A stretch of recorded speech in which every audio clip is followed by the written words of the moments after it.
जय श्री राम, जय जोहार, जय छत्तीसगढ़। सेवा समर्पण समिति के तत्वावधान में 25 दिसंबर से 29 दिसंबर तक हम पहली बार भिलाई आ रहे हैं, जहां जयंती स्टेडियम में 25 से 29 दिसंबर तक दोपहर 3 बजे से 6 बजे तक हनुमान चालीसा पर आधारित श्री हनुमान जी की मंगलमयी कथा सुनाई जाएगी।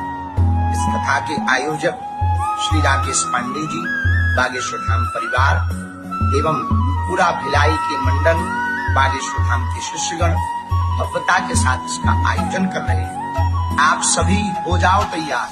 25 से 29 दिसंबर तक भिलाई आ रहे हैं बागेश्वर सरकार। चलो, दिव्य दरबार, एक दिवसीय दिव्य दरबार भी लगाया जाएगा एवं हनुमान जी का मंगलमय चरित्र